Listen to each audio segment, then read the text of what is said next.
சன்னியாசிமலை ஆண்டவர் என்று சொல்லப்படுகின்ற அந்த ஆண்டவர் உள்ளே மூலஸ்தானத்தில் இருக்கின்றார். அவர் லிங்க வடிவத்திலே நமக்கு காட்சி கொடுக்கின்றார். மலேசியாவிலே லிங்க வடிவத்திலே முருகனாக காட்சி கொடுக்கின்ற ஒரு ஆலயம் சன்னியாசிமலை ஆலயம்தான்.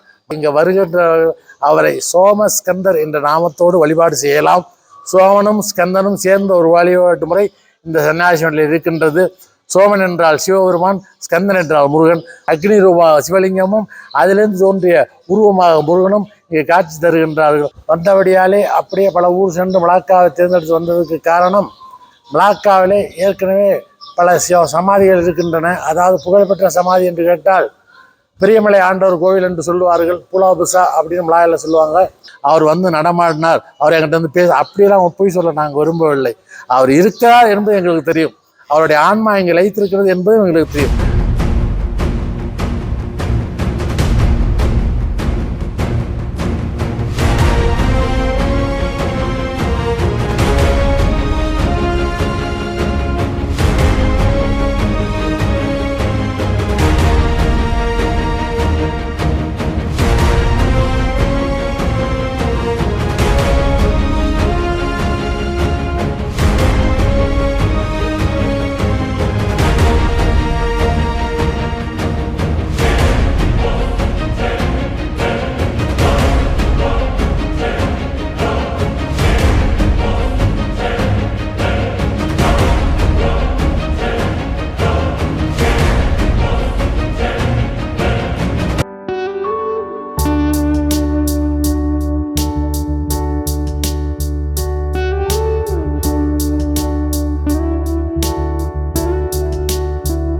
அனைவருக்கும் வணக்கம்.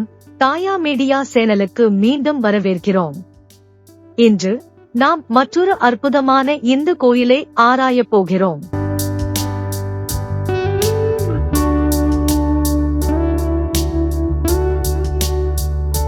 தீபகற்ப மலேசியாவின் தென்மேற்கு கடற்கரையில் உள்ள ஒரு வரலாற்று மாநிலமான மலாக்காவுக்கு வரவேற்கிறோம்.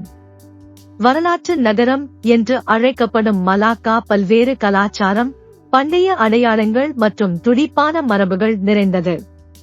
ஒரு காலத்தில் செழிப்பான வர்த்தக துறைமுகமாக இருந்த இது இப்போது யுனெஸ்கோ உலக பாரம்பரிய தளமாக உள்ளது. இது காலனித்துவ கட்டிடக்கலை, பாரம்பரிய தளங்கள் மற்றும் ஆன்மீக அடையாளங்களுக்கு பிரபலமானது. இந்த கலாச்சார திரைச்சிலைகளுக்கு மத்தியில் அருள்மிகு சன்னாசிமலை ஆண்டவர் கோயில் அமைந்துள்ளது. இது ஒரு சக்தி வாய்ந்த ஆன்மீக வரலாற்றைக் கொண்ட ஒரு புனித ரத்தினமாகும். இந்த மயக்கும் கோவிலின் தெய்வீக பாரம்பரியத்தை ஆராய்வோம்.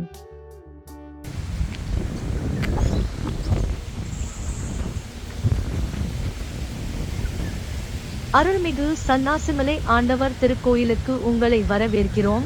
இயற்கையின் அழகு சூழ்ந்த புனித தலம்.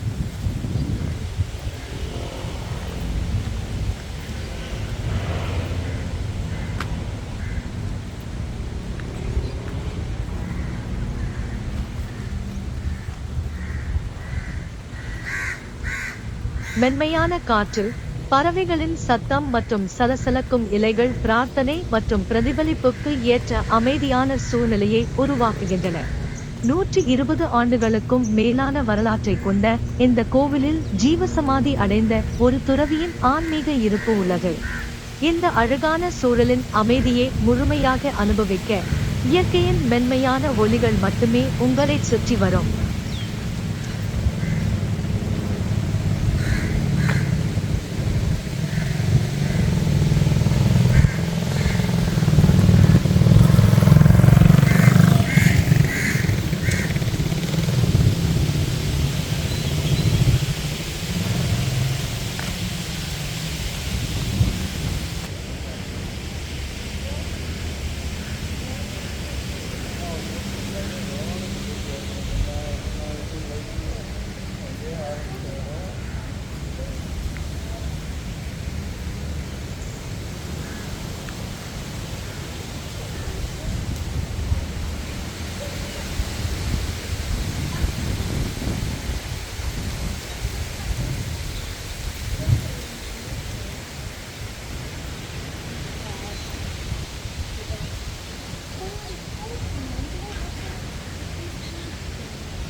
அழகையும் அமைதியையும் முழுமையாக அனுபவிக்க இறுதி வரை தொடர்ந்து பாருங்கள்.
பார்வதி பதே மகாதேவா.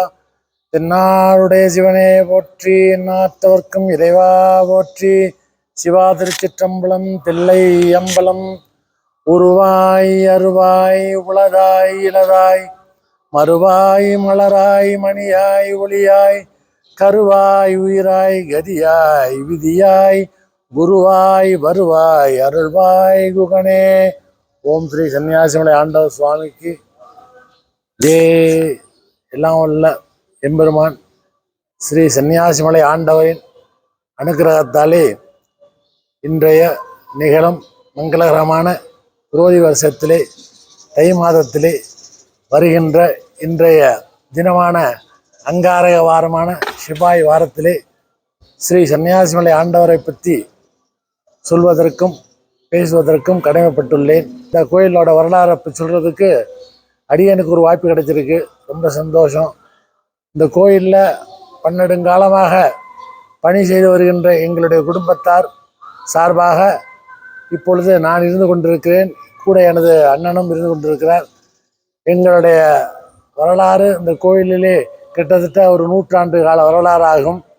இதில் இப்பொழுது நாங்கள் இருந்து கொண்டிருக்கின்றோம். அப்படி இந்த ஆண்டவருடைய சன்னிதானத்திலே வேலை பார்த்து வருகிறபடியாலே அவருடைய பெருமையை பேசுவதற்கு எங்களுக்கு பல காலம் கிடைத்திருக்கிறது. இப்பொழுது மீண்டும் ஒரு வாய்ப்பு ஆண்டவரை பற்றி சொல்வதற்கும் அவருடைய பெருமையை பேசுவதற்கும் எங்களுக்கு கிடைத்திருக்கின்றது. ரொம்ப நன்றி, ரொம்ப சந்தோஷம். இதன் வழி மக்களுக்கு நாங்கள் தெரிவித்துக் கொள்வது என்னவென்றால், இந்த சன்னியாசிமலை ஆண்டவர் என்பவர் ஒரு 150 ஆண்டுகளுக்கு முன்பாக மலேசியாவிற்கு அந்த காலத்திலே வந்தவர். வந்து பினாங்கில் இறங்கி மலேசியாவில் பல நாடுகளை சுற்றி பல ஊர்களுக்கு போய் கடைசியாக மலாக்கா மாநிலம் என்கின்ற அந்த மாநிலத்தை அவர் தேர்ந்தெடுக்கிறது ஒரு பெரிய வரலாற்று சிறப்பு.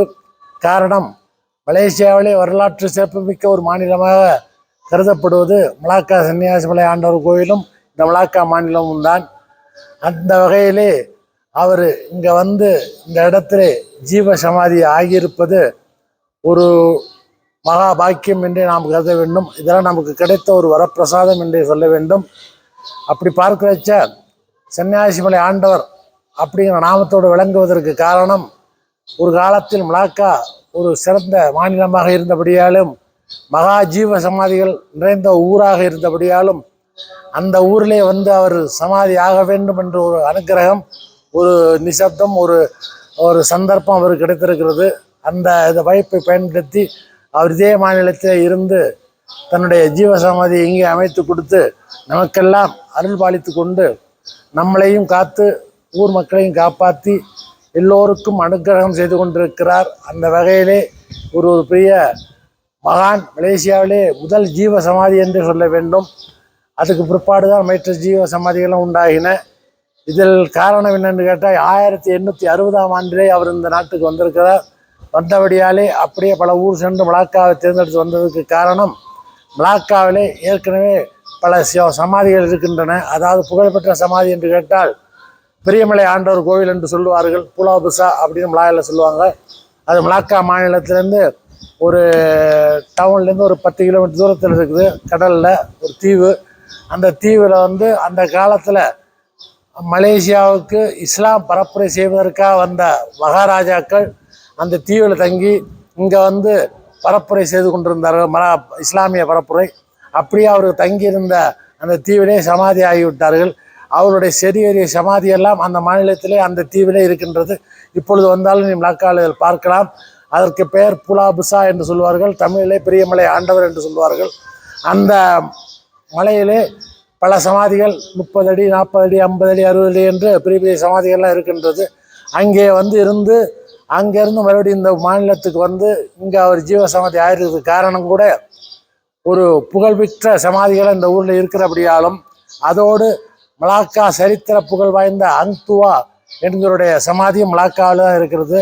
அதோடு நம்மளது முன்னாள் முப்பாட்டு என்று சொல்லப்படுகின்ற பரமேஸ்வரர் அவருடைய சமாதியும் மலாக்கா மாநிலத்தான் இருக்கின்றது.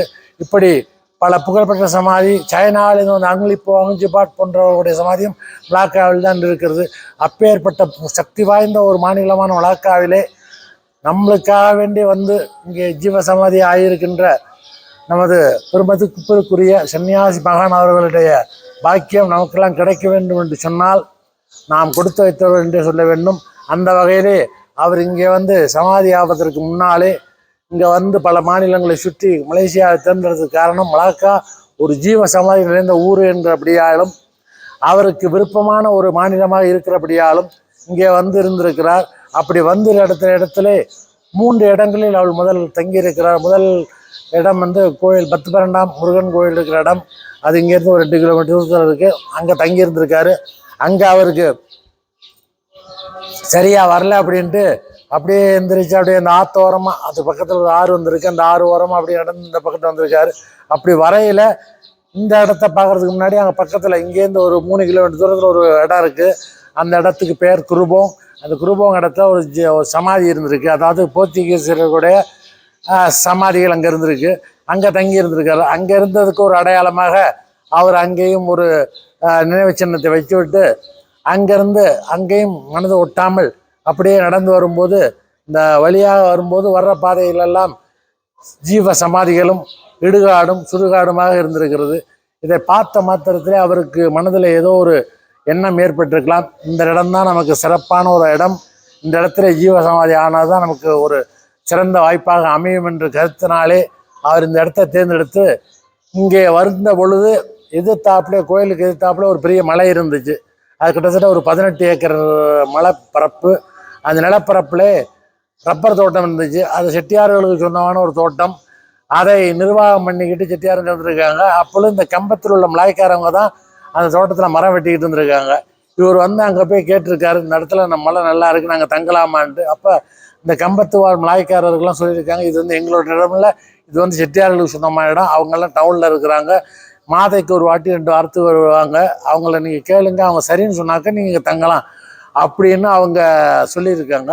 இதை வச்சு அவர் அங்கே தங்கி இருந்திருக்காரு. அந்த சமயத்தில் மலாக்காலேருந்து வந்த நகரத்தார் பெருமக்கள் அந்த இடத்துக்கு வரும்போது பார்வையிட அப்பொழுது சாமியார் சந்திரிச்சிருக்கிறாங்க. அப்போ சாமியார் அவர்கிட்ட பழக்கம் ஏற்பட்டு அவரோட பேச்சுவார்த்தை நடத்தி இந்த இடத்துல தங்குவதற்கான அனுமதி கேட்டிருக்காரு. அப்போ அவங்க சொல்லியிருக்காரு, சரி எங்களுக்கு இங்கே நம்ம ஆளுங்க யாரும் கிடையாது, எல்லாம் மலாய்க்காரங்க தான் இருக்காங்க, இந்த மலையை தோட்டத்தை பார்த்துக்கிறதுக்கு ஒரு ஆள் தேவை, நீங்கள் இங்கே தங்கி நீங்கள் தோட்டத்தையும் பார்த்துக்க, இங்கே நீங்கள் இருக்கிறபடிக்கு இருக்கலாம் அப்படின்னு சொல்லியிருக்கிறாங்க.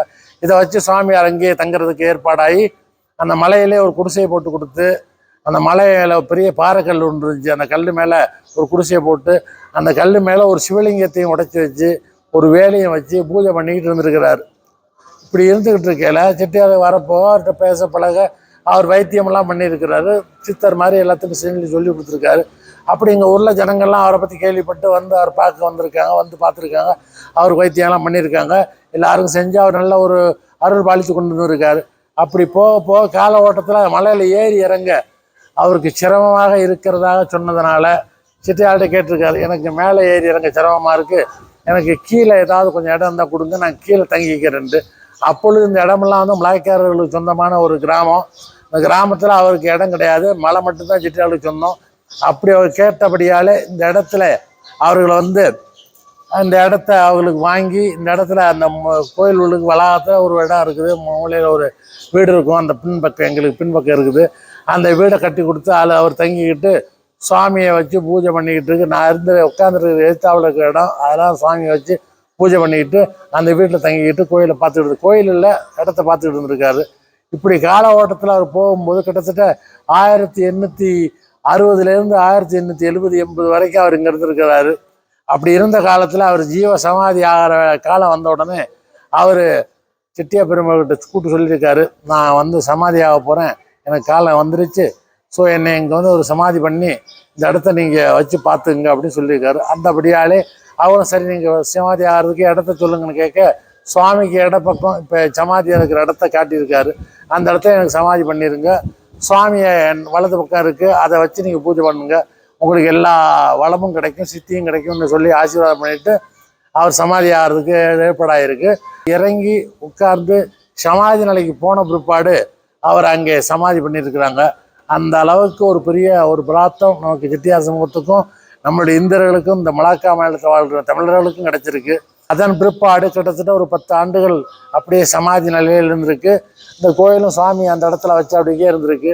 போகிறப்போ விளக்கு போடுறதும் சாமி கும்பிடுறதுமா இருந்துருக்குறாங்க. இதுதான் நடந்த விஷயம். இப்படி இந்த இடத்துல வந்து அவர் சமாதியான பிற்பாடு கிட்டத்தட்ட ஒரு 20 வருஷம் 15 வருஷம் சும்மாவே இருந்திருக்கிறா. வந்து சாமி கும்பிட்டு போகிற வந்துருமா இருந்திருக்கு.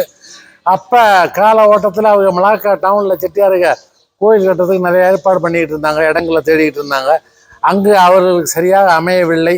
அதன்படியாலே அவர்கள் வந்து மலாக்கா சன்னாசிமலை ஆண்டவரோட வாழ்ந்த இடத்துலேயே கோயிலை கட்டுவோங்கிற ஒரு முடிவுக்கு வந்தபடியாலே இவரும் கனவுல போய் நகரத்தார் பிறை மக்கள்கிட்ட சொல்லியிருக்கிறாரா, இந்த மாதிரி நீங்கள் ஏன் கோயில் கட்ட கிடந்துடுறீங்க, நான் தான் இங்கே சமாதியாக இருக்கேனே, இதே இடத்துல உங்களோட கோயிலை வந்து அமைக்கலாமே, அமைச்சு இங்கேயே வழிபாடு செய்யலாமே அப்படின்னு நகரத்தார் முதலாளிமார்கள்ட்ட போய் கனவுல சொன்னதாகவும், இதை வச்சு அவர்கள் வந்து இந்த இடத்த பார்த்து ஒரு சின்ன ஆலயமாக அமைப்போம் என்று இப்போ சமாதியாக இருக்கிற இடத்துல ஒரு கொட்டகை, ஆண்டவர் வச்சிருக்கிற இடத்துல ஒரு கொட்டகை போட்டு வழிபாடு செஞ்சுருக்கிறாங்க.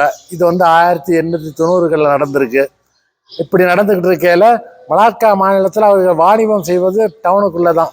மலாக்கா மாநிலத்தில் பட்டணத்துள்ள தான் அவங்க வாணிபம் செய்கிறவங்க. அந்த வாணிபம் செய்வதற்கு மலாக்கா டவுனுக்குள்ளே தான் அவருக்கு வசதி அப்படின்னு அவங்க கிட்டங்கெல்லாம் இருந்துச்சு. ஆனால் அங்கே கோயில் கட்ட முடியல.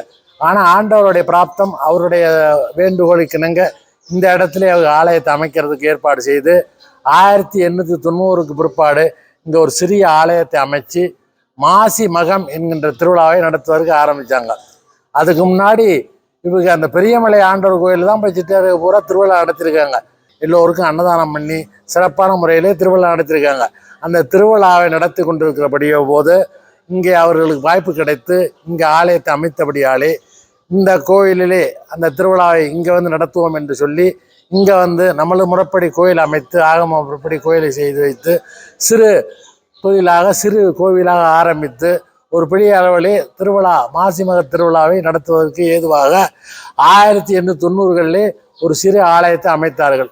அதன்படி இந்த ஆலயம் அமைக்கப்பட்ட பிற்பாடு சுவாமிக்கு தேவையான அத்தனை உபகரணங்களையும் செய்து வெள்ளித்தேர் செய்து சுவாமி தங்க அக்கிரகங்கள் செய்து சுவாமியை உற்சவமூர்த்தி முருகப்பெருமானாக செய்து இந்த ஆலயத்தில் நிறுவி இந்த ஆலயத்தை பெரிய அளவிலே இன்றளவுக்கு பெரிய அளவில் பேச்சு நடத்துவதற்கு காரணமாக இருந்த அந்த சன்னியாசி மகானுடைய கிருபையினாலே சகல வைபவமும் சைபாகியமும் கிடைக்கப்பெற்று இந்த ஆலயம் இன்றளவும் பெரிய அளவில் பேசப்படுகிறது என்றால் அதுக்கு காரணம் இந்த சன்னியாசி மகான் அதை எடுத்து இயம்பி இன்று மலாக்கா மாநிலத்திலே ஒரு சிறந்த ஒரு ஆலயமாக அமைத்து மலேசியாவிலே ஒரு ஜீவசமாதி என்று புகழ்பெற்ற ஒரு ஆலயமாக அமைத்து கொடுத்த நமது நகரத்தார் பெருமக்களுடைய தயவின் காரணமாக இன்றும் இந்த ஆலயம் வெகு சிறப்பாக வெகு விமர்சையாக மென்மேலும் பெரிய வெற்றி பாதையோடே சென்று கொண்டிருக்கிறார்கள்.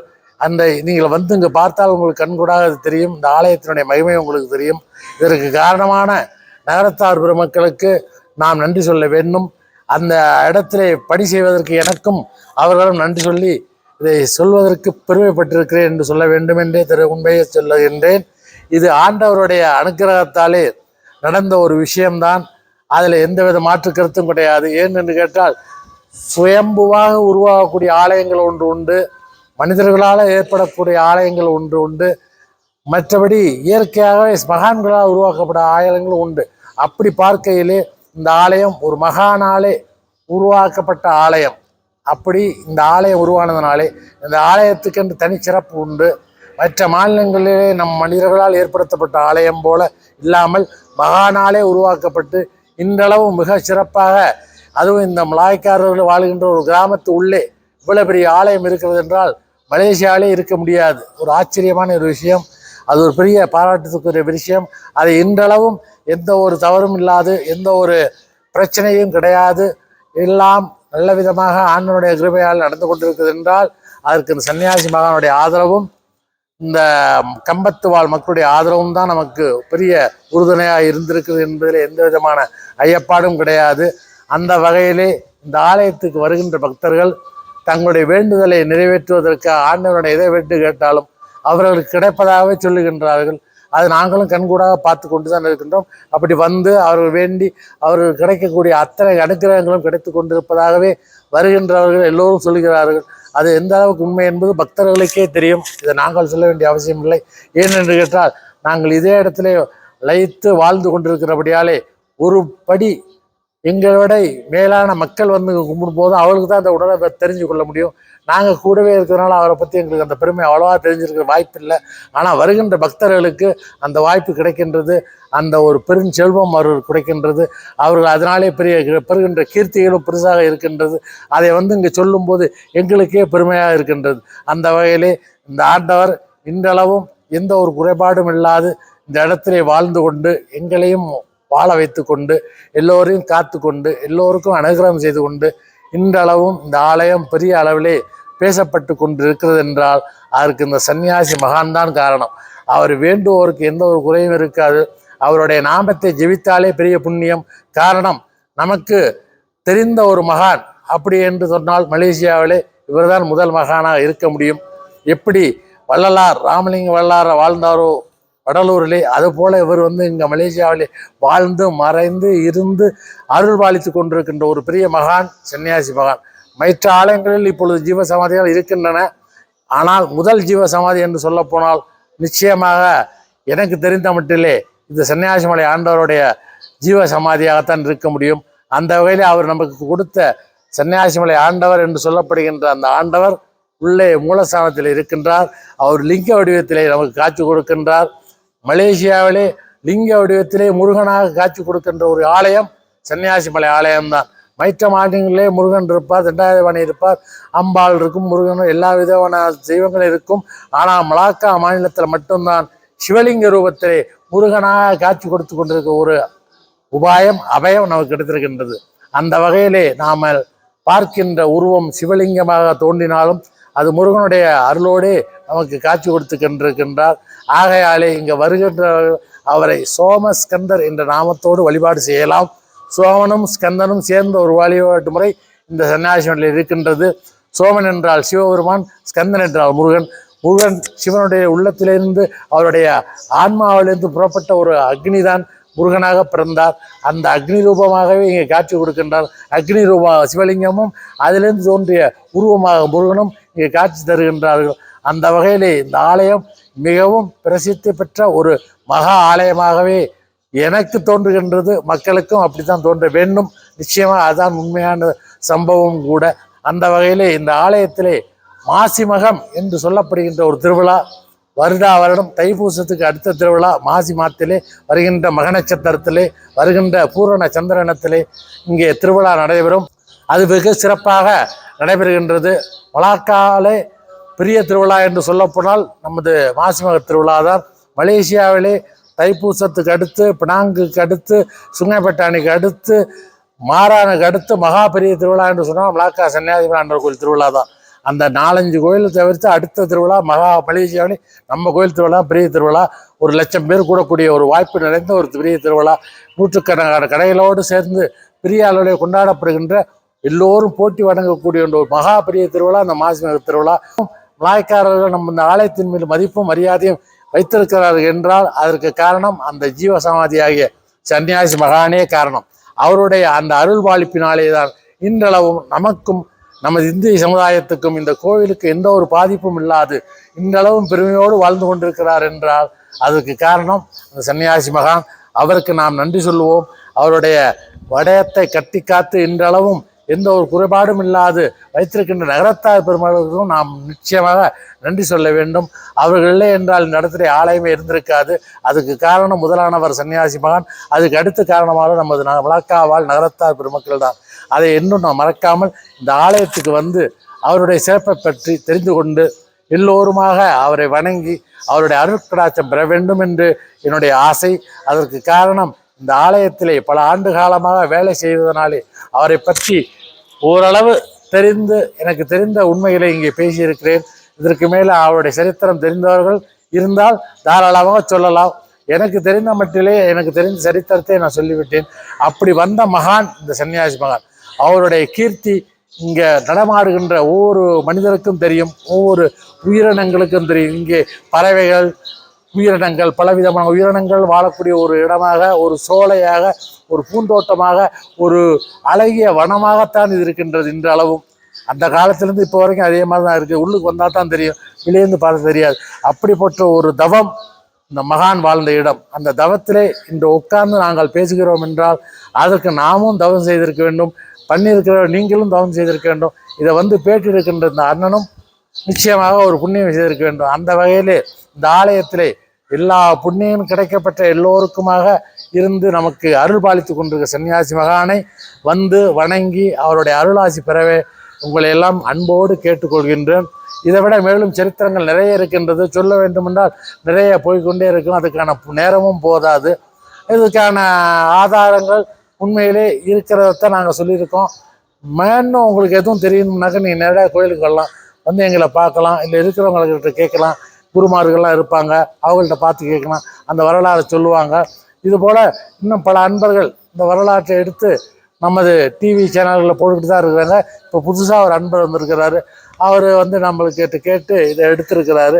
அவருடைய கிருபையாலே இந்த ஆண்டவருடைய பெருமை இன்னும் மேலும் சிறக்க எல்லா இடத்துலையும் ஒளிபரப்பாகி இந்த கோயிலுடைய புகழ் மேன்மேலும் வளர வேண்டும் என்பதே என்னுடைய ஆசை.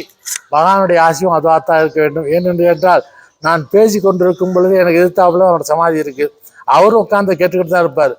அவரோட பெருமையை நான் பேசிக்கிட்டு இருக்கேன், அவரும் நிச்சயமாக அதை கேட்டுக்கிட்டு தான் இருப்பார். நான் இங்கே பொய் சொல்வதற்கு ஒன்றுமே இல்லை. நான் பொய் சொன்னால் அந்த தண்டனை எனக்கு நிச்சயமாக கிடைக்கும். ஏன்னா அவரை பற்றி பெருமை பேசுவதற்கு எனக்கு எந்த விதமான ஐயப்பாடும் கிடையாது. அவருடைய பெருமையை உண்மையைத்தான் சொல்ல வேண்டும். அவர் வந்து நடமாடினார், அவர் என்கிட்ட வந்து அப்படியெல்லாம் பொய் சொல்ல நாங்கள் விரும்பவில்லை. அவர் இருக்கிறார் என்பது எங்களுக்கு தெரியும், அவருடைய ஆன்மா இங்கே லயித்திருக்கிறது என்பதும் எங்களுக்கு தெரியும். அதை நீங்களே வந்து உணர்ந்து பார்த்து தெரிந்து கொள்ள வேண்டும். இது நான் வந்து உங்களுடைய கட்டுக்கதையாகவோ இல்லை ஒரு விருப்பத்தகத பெருமையை எடுத்து சொல்லி நான் அவருடைய பெருமையை பேச வேண்டிய விரும்பவில்லை. அவருடைய உண்மையான சரித்திரம், உண்மையான வரலாறு, உண்மையான அன்பு ஆதரவு எல்லாமே இந்த கோயில் நிறைந்திருக்கு என்பதை நீங்கள் வந்து உணர வேண்டும். அப்பொழுதுதான் கோயிலோட வரலாறு பெருமை உங்களுக்கு தெரியும். அந்த வகையிலே எங்களுக்கு கிடைச்ச இந்த வரப்பிரசாதம், அவரை பற்றி பேசுறதுக்கே எனக்கு பெருமை தான். அவரை பற்றி நான் பேசுகிறேன்னா அதுக்கு நான் கொடுத்து வச்சுருக்கணும், இல்லைன்னா அந்த கொடுத்து வச்சுருக்க முடியாது. இந்த வயதுலேயே நாங்கள் உட்காந்து பேசுகிறோன்னா அதுக்கு அவருடைய அருள் எனக்கு கிடச்சிருக்கு. அதனால தான் நான் பல தடவை இப்போ டிவியில் பேசியிருக்கேன். இது 4வது 5வது தடவை நினைக்கிறேன். இந்த வாய்ப்பு கொடுத்து எனக்கு அருள் செய்த இந்த சன்னியாசி ஆண்டவருக்கு நன்றியை தெரிவித்துக் கொள்கிறேன். ஆக வருகின்ற மார்ச் மாதம் 12ஆம் தேதி இந்த ஆலயத்திலே மாசிமக திருவிழா மிக சிறப்பாக நடைபெறும். எல்லோரும் வாங்க, எல்லாரும் வந்து கலந்துங்க, அவரோட ஆண்டவருடைய அருளை பெறுங்க. இந்த சன்னியாசி மலை ஆண்டவர்னு பேர் வந்ததுக்கு ஒரு காரணமும் சொல்லிடுறேன். இது வந்து எப்படின்னு கேட்டால், இந்த ஆலயம் வந்து உருவாகும் போது வெறும் மலை காடுகளாக தான் இருந்துச்சு. அப்போ அந்த ஆண்டவருக்கு எப்படி பேர் வச்சு இந்த ஆலயத்தை எப்படி அழைப்பது என்றது நகரத்தார் பெருமக்களுக்கும் இங்கே இருக்கின்ற எல்லோருக்கும் ஒரு ஒரு வினா இருந்துச்சு. அப்படி இருக்கிறச்ச இந்த ஆலயத்தை சன்னியாசி மகான் உருவாக்குனதுனால அவர் வந்து ஏற்கனவே பெரியமலை ஆண்டவர்னு சொல்லுகிறேன்ற அந்த புலாபுசாரில் போய் கும்பிட்டு வந்தபடியாலே அங்கே வந்து அந்த பெரியமலை ஆண்டவர்ங்கிற நாமத்தோடு அந்த கோயில் விளங்கியதாலேயும், அந்த சமாதிகளை ஆண்டவர் என்ற பேரிலே கும்பிட்டதாலேயும், அவர் அங்கே போய் வந்து போனதாலேயும், நகரத்தார் அங்கே அந்த திருவிழாவை நடத்தினதுனாலேயும் அதை வைத்து இந்த ஆண்டவருக்கு ஆலயத்துக்கு பேர் வச்சது சன்னியாசி. அவருடைய பேர் தெரியாது, பொதுவாக சாமியார்கள் சன்னியாசி என்று சொல்லுவோம். அவர் வச்சு கும்பிட்ட சுவாமி நடுவில் இருக்கிறாரு. அவர் முருகனாகவும் சிவனாகவும் பார்க்கல, ஆண்டவருங்கிற பொதுவான நாமத்தாலே சன்னியாசி மலையில் குடியிருந்தார். அந்த மலையும் கொண்டாந்து சேர்த்து சன்னியாசி மலை ஆண்டவர் அப்படின்னு 3ஐயும் சேர்த்து சன்னியாசி மலை ஆண்டவர் ஆலயம்னு பேர் வச்சாங்க. ஆகையாலே இந்த ஆண்டவர் மலையில் குடியிருந்தபடியாலே அந்த மலையும் விடக்கூடாது, அவர் போய் வந்த நகரத்தார்கள் செய்து பெருமையை சேர்த்த பெரியமலை ஆண்டவருடைய பேரையும் விடக்கூடாது, இந்த ஆலயத்தோட இடத்தையோட சிறப்பையும் காப்பாற்றணும் அப்படிங்கிற ஒரே காரணத்தினால சன்னியாசி மலை ஆண்டவர் என்ற நாமத்தை சூட்டி இன்றளவும் அந்த பேர் நிலைத்திருந்து நமக்கெல்லாம் அருள் பாலித்து கொண்டிருக்கிற அந்த ஆண்டவர். அப்படிப்பட்ட ஆலயத்துக்கு வாங்க போங்க, முருகனுடைய அருளும் கிடைக்கும், ஆண்டவனுடைய அருளும் கிடைக்கும், சிவனுடைய அருளும் கிடைக்கும். எங்கே போனாலும் எங்கே இருந்தாலும் நமக்கு பிரதானமான தெய்வம் என்று கேட்டால் சிவபெருமான் தான். அவருள்ளேருந்து வெளிவந்தது தான் அமைத்த சுவாமிகள் அமைத்த முகூர்த்தங்கள் எல்லாமே. ஆக பிரதானமான சிவனை வணங்கி அவனுள் இருக்கின்ற முருகனையும் வணங்கி அவருடைய அருள் பிரசாதம் நமக்கு கிடைக்க வேண்டி பிரார்த்தனை செய்து எல்லோரும் இன்புற்று வாழ வேண்டும் என்பதே எங்களுடைய ஆசை. அதுவே எனக்கும் ஆசை. ஒரு காலத்தில் ஒரு பெரிய மலாய்க்காரங்களோட கம்பமாக இருந்தது. இப்போ நீங்கள் பார்க்குற ஆலயம் புது தோற்றம். 2014க்கு முன்னாடி இந்த ஆலயம் வந்து பழைய தோற்றத்தை, பழைய தகர கொட்டகை, ஓட்டு கொட்டகை தான் இந்த கோயில் பூரா. இந்த ஆலயத்துக்கு கும்பாபிஷேகம்னு ஒரு பெரிய அளவில் நடத்தினதே 2014 தான். அதுக்கு முன்னாடி இந்த ஆலயத்தில் கும்பாபிஷேகம் நடந்தது கிடையாது. சும்மா சாமியை வச்சு கும்பிட்டாங்க. கிட்டத்தட்ட 100 வருஷம் அப்படிதான் இருந்துச்சு. சும்மா சாமியை பிரதிஷ்டை பண்ணி வச்சு பூஜை பண்ணிட்டு இருந்தாங்க. எந்த கும்பாபிஷேகம் இந்த கோயில் நடந்ததே இல்லை. ஆனாலும் இந்த ஆலயத்தோட சிறப்பு அம்சம் எல்லாமான கீர்த்தியும் இந்த ஆலயத்தில் இருந்துச்சுன்னு நான் சொல்றேன். ஏன்னு கேட்டால் நான் 15 வயசுலேருந்து இந்த கோயிலை பார்த்துக்கிட்டு வாழ்ந்துகிட்டு இருக்கேன். என்னுடைய 15 வயசு ஆரம்பத்துலேருந்து இந்த கோயிலை வாழ்ந்துட்டு இருக்கேன். எனக்கு தெரிஞ்சுட்டு இந்த ஆலயம் வந்து ஒரு பெரிய அளவில் சிறப்பான கும்பாபிஷேகம் எதுவுமே நடந்தது கிடையாது. நடத்துவதற்கான அறிகுறி இருந்ததில்லை. ஆனால் அந்த ஆலயத்தை ஆரம்பித்த காலத்திலேருந்து இந்நேரம் வரைக்கும் இந்த ஆலயம் பெரிய புகழோடு தான் இருந்துச்சு. ஆண்டவர் வந்து இங்கே அடங்கி இருக்கிறதுனால ஒரு படியாலே இந்த ஆலயம் எப்பயுமே ஒரு பெரிய கீர்த்தியான ஒரு இடமாகவும் ஒரு பெரிய ஒரு அனுகூலம் கூடிய ஒரு பூமியாகவும் தான் இருந்திருக்கு. அந்த வகையில் இந்த ஆலயம் வந்து ஒரு காலத்தில் கம்பமாக இருந்தபடியாலே இந்த இப்போதான் நீங்கள் பார்க்கல இந்த ஆலயத்தில் அழகாக இருக்கிறது. ஒரு 30 வருஷத்துக்கு முன்னாடி நீங்கள் பார்த்தீங்கன்னாக்க ஒரு மணல் மேடும் புல் தரையுமா தான் இருந்துச்சு. சில இடங்கள் தான் அழகாக கொண்டு போட்டு வச்சுருந்தாங்க. ஆனால் இன்றைக்கி நீங்கள் பார்க்குறது புது ஆலயம், புதிய தோற்றம். 2014 பிற்பாடு, 2014 முன்னாடி பழைய ஆலயம் அதோட மதிப்பு அழகே வேறு தான். அதை நீங்கள் சமயத்தில் எங்கள்கிட்ட இருக்குது, நாங்கள் கொடுக்குறோம், யூடியூப்பில் அதை போடுவாங்க, நீங்களே பார்த்துங்க. அப்படி இருந்த ஆலயத்தை 2014 போட்டு தான் திருத்தி அமைச்சு ஓரளவு பெருசாக பண்ணி முதல் கும்பாபிஷேகம் 2014 பண்ணது. அதுக்கு முன்னாடி இந்த கோயிலுக்கு கும்பாபிஷேகம் பண்ண கிடையாது. சுவாமிக்கு பூஜை, அலங்காரம், திருவிழா இதுதான் நடத்திக்கிட்டு இருந்தோம். அந்த அளவில் எந்த ஒரு கும்பாபிஷேகமும் நடத்தாத ஒரு ஆலயம் மிக சிறப்பாக இருக்கிறது என்றால் அது மலேசியாவில் இந்த ஆலயமாக தான் இருந்திருக்க முடியும். வேற எந்த ஆலயம் அப்படி இருந்திருக்க முடியாது. எல்லா ஆலயங்களையும் 12 வருஷம் ஒரு கும்பாபிஷேகம், 12 வருஷத்துக்கு அவர் பெரிய அளவில் எவ்வளோ ஏற்பாடு செய்வாங்க. ஆனால் இந்த ஆலயத்தில் அந்த மாதிரி நடந்தே கிடையாது. 100 ஆண்டு காலம் அப்படியே இருந்தது தான். மக்கள் மட்டும் கூடி கும்பிட்டுக்கிட்டு இருந்தாங்க. ஆயிரக்கணக்கில் வந்து சாமி கும்பிட்டு போவாங்க, வருவாங்க. திருவிழா பெரிய அளவில் நடந்துகிட்டு இருந்துச்சு. 2014 உட்பட்டு தான் அந்த ஆலயத்தை திருத்தி அமைத்து ஒரு பெரிய அளவில் கும்பாபிஷேகத்தை நாங்கள் பண்ணோம். அத்தகைய சிறப்பு வாய்ந்த ஒரு பெரிய ஆலயமாக இந்த இடத்துல அமைஞ்சிருக்குன்னா அது எல்லாருக்கும் பெரிய ஒரு நட்டில் ஒரு விஷயமா தான் இருக்கணும். அதுக்கு எடுத்தாப்புலே இந்த ஆலயத்துக்கு முன்பாக ஒரு பள்ளிக்கூடம் இருக்கும். அது மலாய் பள்ளிக்கூடம். பள்ளிக்கூடம் ஆலயத்துக்கு முன்பாக இருப்பது பெரிய விசேஷம். பின்னாடி இடுகாடு இருப்பது அதோட பெரிய விசேஷம். கோயிலை சுற்றி இடுகாடு தான். மலாய்க்காரன் இடுகாடு, சீனர் இடுகாடு, கிறிஸ்தவர் இடுகாடு. கோயிலை சுற்றி வெறும் சமாதிகள் தான். நடுவில் தான் நம்மளோட சமாதி இருக்குது. ஆக இந்த ஆலயத்தை சுற்றி எல்லாமே ஜீவ சமாதி. நடுவில் ஆன்மா லயித்திருக்கிற ஒரு இடமாக இறைவன் ஆட்கொண்டு இங்கே அமைந்திருக்கின்றார். ஆகவே பரமாத்மா இங்கே, ஜீவாத்மா வெளியே. ஆக இந்த ஆலயத்தை சுற்றி ஜீவாத்மாக்கள் நிறைந்த ஒரு இடம். அதை உள்ளே இருந்து ஆட்கொண்டு நமக்கு அருள்பாலித்து கொண்டிருக்கிற சன்னியாசி என்ற மகானும், பரமாத்மாக விளங்கக்கூடிய முருகன் என்ற மகானும், சிவனாக விளங்கக்கூடிய சோமஸ்கந்தரும் நமக்கு அருள்பாலித்து இந்த ஆலயத்தில் இருந்து நமக்கு நல்ல ஒரு வழியை காட்டி கொண்டிருக்கிறார்கள் என்பதை நாமெல்லாம் பெருமை கொள்ள வேண்டும். அந்த வகையிலே எதிர்த்தாவளே சரஸ்வதி குடியிருக்கின்றார். சுற்றி ஜீவாத்மாக்கள் குடியிருக்கின்றது. நடுவிலே மையப்பகுதியிலே இந்த ஆலயம் வெகு சிறப்பாக அமைந்து இவ்வளவு பெரிய இடத்தையும் நமக்கு தந்து நம்மளை ஆட்கொண்டு இருக்கின்றார் சிவ சன்னியாசி மலை ஆண்டவர். அந்த வகையிலே இந்த ஆலயத்தின் பெருமைகளை நீங்கள் வந்து நேரடியாக உணர்ந்தால்தான் இந்த ஆலயத்தோட பெருமை தெரியும். அதை வந்து நீங்கள் நேரடியாக பார்த்து உணர வேண்டும் என்பது எங்களுடைய ஆசை. வந்தாக நாங்கள் இந்த ஆலயத்தை நிச்சயம் சொல்லுவோம், நீங்கள் கேட்டு தெரிஞ்சுக்கலாம். அந்த வகையிலே இந்த எடுத்து நமக்கு இந்த ஆலயத்தை பற்றி பேட்டி எடுத்து போடுகின்றதுக்கு இந்த சமயத்தை நிச்சயமாக நாம் நன்றி சொல்ல கடமைப்பட்டிருக்கின்றோம். ஏனென்று கேட்டால் இந்த ஆலயத்தின் பெருமையை மிகவும் சிறப்புற செய்ய வேண்டும் என்ற நோக்கத்தோடு திரு தயாளன் அவர்கள் இங்கே வந்து அமர்ந்து இந்த பேட்டியை சிரமம் பாராது எடுத்து இதை ஒளிபரப்பு செய்வதற்காக அவருக்கும் ஆண்டவர் அருள் பாலித்திருக்கின்றார் என்று சொல்ல வேண்டும். எல்லாருக்கும் இது கிடைக்காது, அவருக்கு அந்த பாக்கியம் கிடைச்சிருக்கு. அவர் வந்து இந்த பாக்கியத்தை செய்கிறாரு. அந்த வகையில் அவர் எப்போதும் இன்புற்று வாழ அவரை வாழ்த்தி அந்த ஆண்டவருடைய அருள் பிரசாதம் எப்பவுமே அவர் கிடைக்கும் என்று சொல்லி அவருடைய வாழ்விலே இன்னும் சுவிச்சம் அடைய வேண்டும் என்று சொல்லி மக்கள் எல்லோரும் நல்லா இருக்க வேண்டும். என்னுடைய ஆசையம் அதுவே தான். நானும் நல்லா இருக்கணும், நீங்களும் நல்லா இருக்கணும், எல்லாரும் நல்லா இருக்கணும், எல்லோரும் சந்தோஷமா இருக்க வேண்டும். அதுவே என்னுடைய வேண்டுகோள். அன்பான சன்னியாசி ஆண்டவர் நமக்கு அதை வழங்குவார் என்று சொல்லி இந்த உரையை நிறைவு செய்கின்றேன். நம்ம பார்வதீவதே ஹர மகாதேவா. தென்னாருடைய சிவனே போற்றி, எண்ணாத்தவர்க்கும் இறைவா போற்றி.